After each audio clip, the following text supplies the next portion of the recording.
Добро утро и од мене во Слободен печат. Што е аблација на тумори? Се лекува ли карциномот со оперативен зафат? Колку се успешни овие методи? Дали освен цитостатската терапија постојат и некои алтернативи? Утрово, одговор на овие, но и на многу други прашања ќе добиеме од раководителот на одделот за радиологија, онкологија и нуклеарна медицина од приватната болница Аџибадем Систина, доктор Александра Ѓоревски. Докторе, ви благодарам за гостувањето во Слободен печат. Најпрво добро утро и ви благодарам за гостувањето. Добро утро, поздрав до вас, поздрав до гледачите.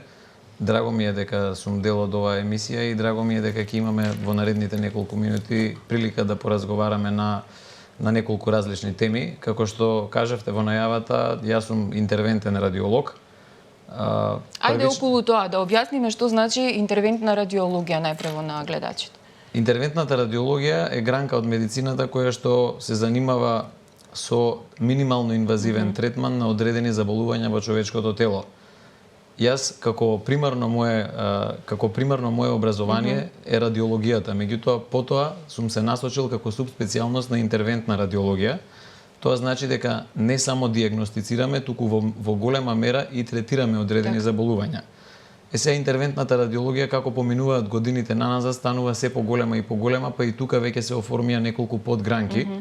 Така ја делиме на неваскуларна интервентна радиологија, васкуларна интервентна радиологија, интервентна онкологија и оној најспецифичен дел кој се бави со третман на промени во главата, односно мозокот, тоа е невроинтервентната радиологија. Мој фокус, посебен, да речам, потесно поле на интерес е интервентната онкологија, односно минимално инвазивниот третман на тумори. Сега што тоа значи? Фино кажавте во најавата, дали освен класичната онкологија и радиотерапија и хирургија, дали има и други алтернативи? Да, во последните години интервентната онкологија се издигнува како трет столб во третманот на канцер. Тоа значи ако првиот столб е класичната онкологија и радиотерапија, вториот столб е хирургија, третиот столб кој што е подеднакво важен веќе е интервентната онкологија, Сега тука ние се наоѓаме со неколку различни типови на третмани, почнувајќи од дијагностика, инвазивна дијагностика на туморите. Што тоа значи? Тоа значи дека доколку пациент има сомнение за канцер, кое што е поставено сомнение преку некој од класичните снимања како компјутеризирана томографија, магнетна резонанца, ултразвук, рентген и така натаму, на онкологот пред да започне со терапија му е потребно црно на бело, односно патохистолошка потврда. И тука ние се наоѓаме со различни видови на биопсии. Биопсијата представува земање на парче ткиво од некакво место во телото. Интервентниот радиолог, користејќи некакви алатки, ЦТ или ултразвук или флуороскопија, може да дојде до најдлабоките делови од човечкото тело без операција, без сечење, без рез и да извади парче ткиво. Потоа се наоѓаме во делот на третман на тумори. Како? Значи, ако порано интервентните радиолози почнаа со третирање само на тумори на црниот дроб, малигни тумори на црниот дроб, како што е хепатоцелуларниот карцином, во денешно време третираме метастази на црниот дроб. Можеме да третираме метастази од карцином на дебелото црево, но и метастази од многу различни други типови на канцери, како што се неуроендокрините тумори, метастази од карцином на дојка, метастази од бубрежни карциноми и така натаму. Тоа го правиме преку аблација, која што е минимално инвазивна техника, и од друга страна преку директна апликација на цитостатици во црниот дроб, метода која се вика емболизација, односно хемоемболизација. Што значи ова практично? Ве познавам од еден период кога работевте во државното здравство. Тогаш опериравте тумори на матка, не е операција тоа, меѓутоа третиравте практично тумори на матка. И имам личен пример кој што успешно заврши во тој период. Сега претпоставувам дека ова е проширено и на други органи, како што кажавте. Што значи еве практично аблација? Да им објасниме на гледачите. Ќе дојдам веднаш до тоа, сакам само парцијално кратко да кажеме дека во третманот на минимално инвазивниот третман на бенигни заболувања, покрај емболизацијата на миоми на матка, правиме интервенции на многу други органи, каде што стварно пациентите имаат бенефит, а при тоа не мора да се подвргнат на оперативно лекување. Тука би ги набројал емболизација на простатичната артерија кај пациенти со бенигна хиперплазија на простатата, односно зголемена простата. Не мора пациентите да одат на класична операција или оној наречен турп кај кај уролозите. Нормално тоа е метода на избор и така и ќе остане. Меѓутоа кај одредена селектирана група на пациенти кај кои што не може да се изведе операција од X причини, било да се тоа многу коморбидитети, било да е тоа старост на пациентот или земање на лекарства кои не дозволуваат операција, пациентите може многу безбедно по минимално инвазивен пат да ги третираме и да им ја намалиме простатата. Потоа во делот на бенигни заболувања се наоѓаме кај пациентките, повторно кај жените со така наречен пелвичен или карличен конгестивен синдром или народно кажано синдром на проширена оваријална вена. Тоа е нешто што е, да речам, мал дијагностицирано во Македонија, па и во регионот, а се презентира со силни болки во долниот дел од стомакот, односно во карлицата. И тука, по минимално инвазивен пат, сме многу ефективни и многу ефикасни. Овдека е метода на избор емболизацијата. Да се навратиме на аблациите, како, да речам, некое поле кое што е во најголем подем во интервентната радиологија. На нашиот оддел во Аџибадем Систина, во моментот, мислам дека ние сме единствен таков оддел во регионот, не само во државата, каде што ги имаме сите, апсолутно сите нови модалитети на термални аблации. Почнувајќи од радиофреквентна аблација, микробранова аблација и во најново време, од октомври 2023, ја имаме воведено криоаблацијата. Криоаблацијата е метода која што ги уништува туморските клетки по пат на смрзнување на ткивото. Создавање на така наречен ice ball. Значи се внесува тенка игла под компјутерска томографија, под магнетна резонанца, под ултразвук, под флуороскопија во туморот, една или повеќе игли, зависно од големината. Истите се поврзуваат на специјален апарат кој што го имаме на нашиот оддел. Тие продуцираат екстремно ниски температури директно во туморското ткиво, од минус 40 до минус 20 и така настанува изумирање на канцерските клетки. Таа метода можам да кажам дека буди многу позитивни очекувања не само кај докторската популација, туку и кај пациентите. Така. Криоаблацијата се расшири, односно ги експандираше нашите индикации и критериуми. Ако порано со микровейв аблација или со радиофреквентна примарно третиравме тумори на црн дроб. Да, тоа ми беше следното прашање, што се може да се третира? Сега со криоаблацијата можеме да третираме органи кои што порано мислевме дека не може, а тоа е како една од главните индикации за криоаблација е третман на мали тумори на бубрек. Така наречен clear cell или papillary cell карцином на бубрегот, кој што е во ран стадиум, T1A и T1B стадиум повремено можеме да третираме. Оваа техника во многу нешта е компаративна со класичната хирургија. Отстранување на туморот по пат на нефректомија или парцијална нефректомија по онколошките резултати. Тоа е најважно во онкологијата. Што тоа значи? Кој пациент би дошол кај нас, а не би отишол на операција кај урологот? Повторно бидејќи тие, да речам, гайдлайнс или патеки на лекување ги креира уролошката асоциација, првична метода кај пациент кој што е помлад од 60 годишна возраст би требало да се понуди хирургијата доколку таа е безбедна. Но доколку пациентот е повозрасен, доколку пациентот има други заболувања кои не му дозволуваат да прима целосна анестезија, дури и спинална анестезија, пациенти кои примаат некаков друг тип на третман кој што е контраиндициран со лекување хируршко, апсолутно сите тие пациенти се индицирани за третман со криоаблација. Потоа една од клучните индикации е пациенти со еден бубрек. Имаме многу луѓе со еден бубрек. Некој се раѓа со еден бубрек, на некој му го вадат бубрегот во текот на животот заради сосема други причини. Камче во бубрегот, инфекција на бубрегот, канцер. Тие пациенти со еден бубрек не би требало да одат на операција, бидејќи вадењето и на тој бубрек или парцијалното вадење би значило и доживотно одење на хемодиализа. Со апликацијата на криоаблација на малите бубрежни тумори ние правиме така наречена nephron sparing surgery, односно како и парцијалната нефректомија го уништуваме само туморот, а се трудиме да го сочуваме останатиот дел од бубрегот. Потоа која е предноста? Пациентот не е во целосна анестезија. Најчесто ги работиме со аналгоседација, тоа значи апликација на лекови од страна на анестезиолог, но пациентот е буден. Процедурата е релативно безболна и процедурата е one day surgery. Тоа значи дека наредниот ден пациентот е способен да си оди дома. Веќе после 3 дена може да се врати на своите работни активности. Што е многу важно. Ќе дојде време и во Македонија кога кост-бенефитот на болничкото лекување ќе се гледа. Еве кај нас веќе во приватна здравствена институција секој болнички ден значи. За пациентот значи финансии, за нас значи ресурси. Да, работно И ако место. може да се скрати тој престој, hospital stay, практички голем бенефит ќе добие не само пациентот од болницата, туку и економскиот систем на државата. Ако пациентот го способиме за 5 дена да оди на работа, наместо за 1 месец, не е исто, нели? Така. Компанијата во која што работи ќе биде многу посреќна. Така. Колку вакви криоаблации има направено на вашиот оддел до сега и дали се сите успешни, дали сите завршуваат со среќен крај? За моje изненадување имаме направено повеќе криоаблации отколку што очекував и тоа без при тоа да посветуваме големо време и внимание на рекламирање на оваа метода. Едноставно онколозите и хирурзите со кои што соработуваме ни се таргет групи на соработка. Ние имаме така наречени мултидисциплинарни тимови во кои што членуваат доктори од различни профили. И таму се дискутира кейс бај кейс, односно случај по случај, и таму одлучуваме кој пациент ќе дојде кај нас, кој ќе оди на хирургија, а кој ќе оди на хемотерапија. Бидејќи индикациите, како што кажав, освен бубрек, имаме и многу други карциноми кои можеме да ги третираме. Имаме направено скоро 50 криоаблации од октомври до сега. Тоа ја надмина мојата очекувана бројка. Проекциите ни беа некаде помеѓу 20 и 30 и покрај тоа што методата не е ефтина.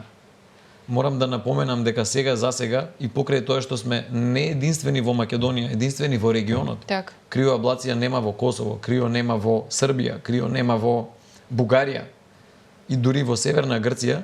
Повторно фондот се уште не ја препознава процедурата како таква за да може да на пациентите им овозможи некаква помош. Има ли начин, бидејќи спомнавте дека е премногу скапа метода да се разговара и со иднова влада, со идниот министер, па да покрие барем дел од трошоците овде фондот? Дефинитивно, тоа сме го разговарали и претходно и со претходните директори на Фондот за здравствено осигурување, па и со некои од претходните министри за здравство. И ставот секогаш кога ќе седнеме на маса е дека се она што не нуди јавното здравство како услуга, би требало на секој граѓанин кој што допринесува со здравствено осигурување без разлика дали работи во приватно или државно, да му биде целосно или парцијално покриено, макар се лекувал и во приватното здравство. Бидејќи ако нешто нема, а препораките на лекување го кажуваат дека тоа е тоа што треба, или го нема заради немање ресурси, или го нема заради немање апаратура, или го нема заради најважното немање на лекари кои знаат тоа да го прават, во тој случај сметам дека е правилно, хумано и честно фондот и државата да излезат во пресред и на пациентите како за други заболувања да им плаќаат и дел од услугите на интервентна радиологија во приватниот сектор. Имаме некакви најави, мислам дека ќе има новата влада многу поголем слух отколку претходно, бидејќи едноставно јас секогаш се надевам дека помладите луѓе кои на себе лично или на некој член во своето опкружување осетиле потреба да дојдат кај нас заради тоа што не можеле да завршат работа во јавното здравство, мислам дека едноставно нема друг начин како да се реализира тоа.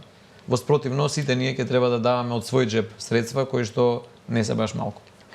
Третирате и бенигни и малигни тумори. Кој е најголемиот тумор кој што е третиран на ваква алтернативна метода со криоаблација и на кој орган? Да, криоаблацијата, како што кажав, може да се применува на повеќе различни органи и ткива и една од главните индикации се и така наречените мекоткивни или периферно локализирани туморски промени. Тоа значи тумор може да биде на мекото ткиво, на предниот стомачен зид, потоа тумор може да биде на некоја коска, може да се третира со повеќе игли одеднаш. Во микробрановата аблација ни беа дозволени 1 до 2 максимум. Кај криоаблацијата е дозволено да се постават и до 10 игли во туморот во исто време. Најголемиот тумор, сега не ме фаќате точно за збор кој што сме го третирале, е некаде 8 до 9 сантиметри. 8 до 9 сантиметри со добра претходна подготовка на интервенцијата и со добра геометрија на поставеност на иглите одеднаш на криоаблацијата пред да започне, може да се истретира перфектно. Такви тумори кои растат големи се во групата на семималигни, односно бенигни тумори, а кај кои вистинска индикација е криоаблација се така наречените дезмоидни тумори, кои што апсолутно се запоставени во Македонија. Луѓето најчесто или не знаат дека ги имаат, се мисдиагностицираат, се доцни со диагнозата и на крај овие пациенти се оперираат под некаква друга диагноза, мислејќи или тоа дека е ендометриоза или некоја друга туморска промена на предниот стомачен зид, за на крајот да испадне дезмоиден тумор. Зошто не се оперираат овие тумори, а треба да се прави крио? Заради тоа што рецидивираат.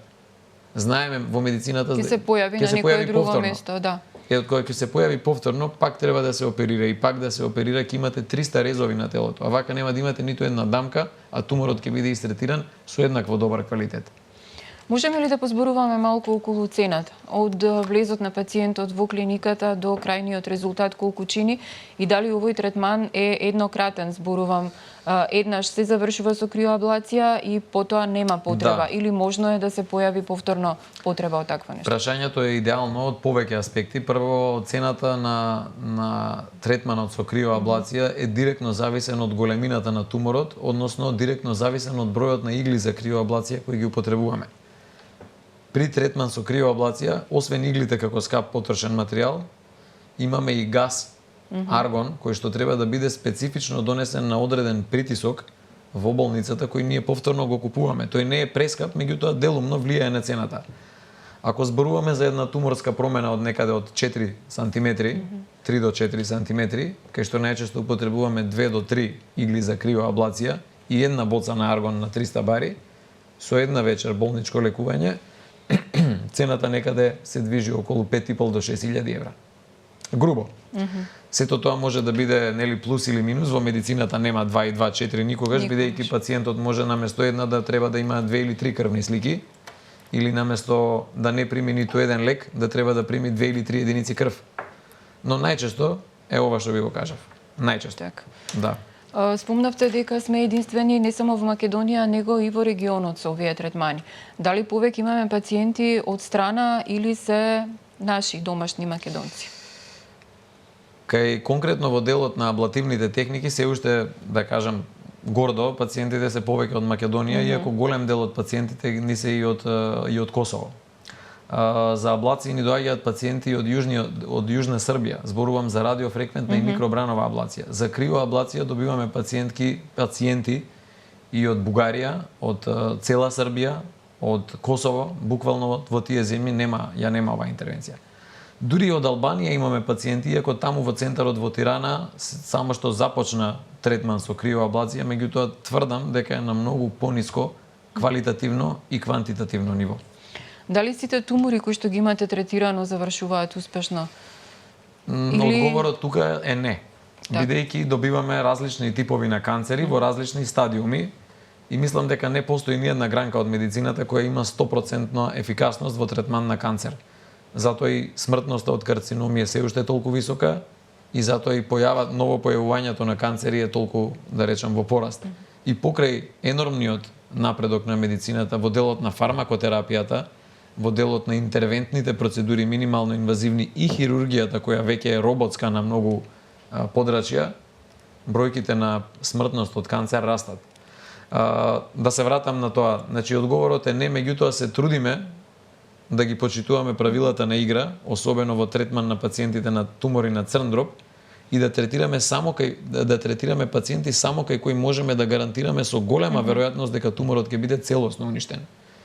И тоа смислам дека треба да биде порака до сите доктори кои се бават со некаква инвазивна медицина, дека треба човек да е чесен и пред себе, но и пред пациентот, и точно да му каже што очекува од неговиот третман, а доколку мисли дека може да се случат одредени компликации, да му ги каже однапред, и доколку некакви компликации се појават, да знае да ги третира и компликациите.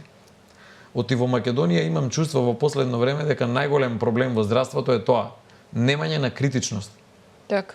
Самокритичност кај докторите, тоа значи дека се посегнувам да правам работи за кои што или сум половично остручен, или не сум целосно остручен, ама му кажувам на пациентот, да, можеме ова јас да го направам, дојдете кај мене, ќе пробаме. Тоа мислам дека е недозволиво. Оти во медицината се знае како оди процесот на едукација. Еден доктор не може да се создаде за една година. Една специализација трае 5 до 6 години во просек и субспециализација од 2 години. Треба да се работи под менторство. Ако менторот не е тука, во тој случај треба менторот да се набави некако од надвор, да се плати ментор да дојде да ги обучи тие луѓе.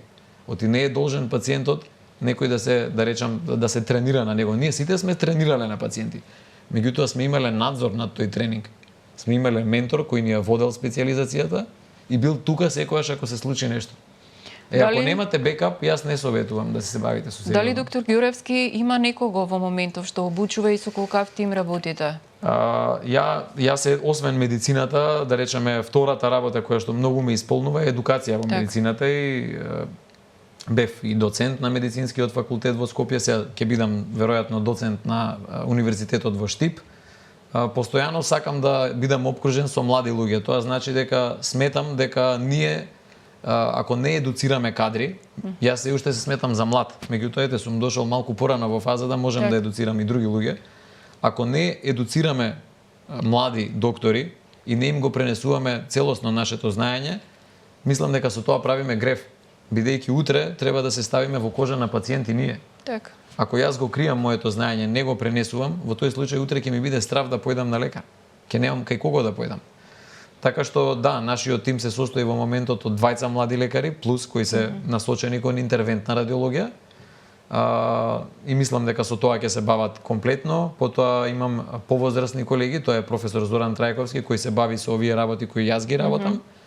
И доктор Менка Лазаревска, односно доцент Менка Лазаревска, која што е субспецијалист по неврорадиологија и се бави со невроинтервентни васкуларни процедури кои се исклучително тешки. Така што тимот за интервентна ни е сочинет од 4 лекари и плюс имаме млада докторка практикант која што е во фаза на едукација. Не е во вашиот домен, докторе, меѓутоа сигурно како пациент гледате, па и како човек, како лекар, што се случува со државната хирургија во Мајка Тереза. Имам едно лично прашање ваше, како доктор, како човек, треба ли во ваков момент кога 2000 пациенти чекаат за операција, да се вклучи некако и приватното здравство овде да ускокне? И што е ваше мислење, еве бидејќи сте хирург на некој начин, каде треба да ги бараме проблемите во хируршките сали, бидејќи ова стана буквално како некоја серија која што нема крај во догледно време? И јас и покрај тоа што сум скоро, да кажам, неодамна во Аџибадем Систина, контактите со моите другари од колеги од клиничкиот центар, од другите болници не престануваат. Едноставно еден пациент не може да го лекува еден лекар, ностоп сме на линија и ги знам сите проблеми. Некојаш не можам да си објаснам зошто живееме во такво општество, како може да се дозволи во една терцијерна здравствена установа да се доведат неколку операциони сали во исто време да не работат. Но тоа ќе го оставам прашање на страна, бидејќи мислам дека јасно ни е кај живееме и кои се техничките перформанси, спремност, едноставно средствата кои се одвојуваат за здравството.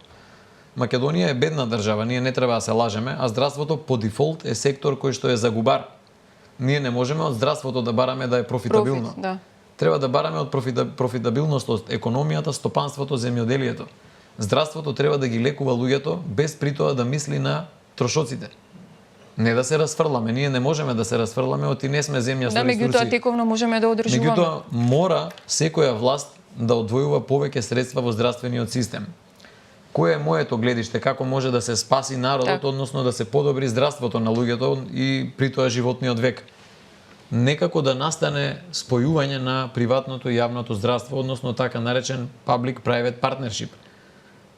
Мислам дека тоа е спасот, бидејќи во Македонија ние треба да го копираме на некој начин бугарскиот здравствен систем, каде што речи има повеќе приватни клиники во Софија отколку во Скопје, за многу работи и поголеми, но сите тие се некако инкорпорирани во јавниот здравствен систем.